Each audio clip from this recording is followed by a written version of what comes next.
Թրամփի մեկ գրչի հարվածը մարդկանց միլիարդների վնաս է պատճառել։ Դրամապանակի վրա ազդեցություն ունեցող որոշումները միշտ էլ մեծ արձագանք են ստանում, բայց երբ դա տեղի ունենում մեկ գիշերում ու ազդում աշխարհի ամենահարուստների վրա, հարցը դառնում է գլոբալ։ Նախագահ Թրամփը ստորագրել է ներմուծման փոխադարձ մաքսատուրքեր սահմանելու մասին հրամանագիրը։ Արդյունքը՝ շուկայում ցնցում, ընկերությունների կապիտալի կտրուկ նվազում, իսկ միլիարդատերերի համար միլիարդների կորուստ։ Ապրիլի 3-ին աշխարհի 500 ամենահարուստ մարդիկ միասին կորցրել են $208 միլիարդ։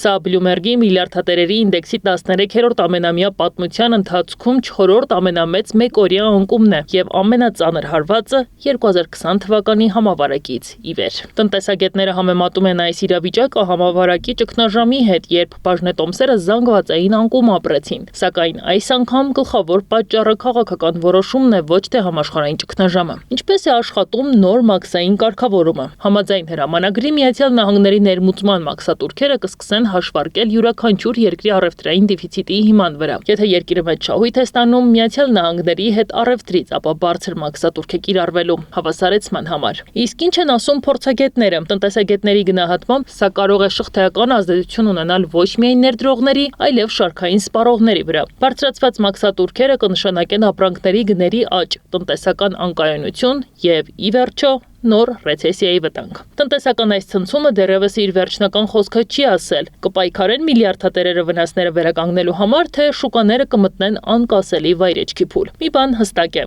խաղի նոր կանոնները դեռ շատերին են զարմացնելու։ Նանե Հայրապետյան, Գեղամ Ղազարյան, ABC Media։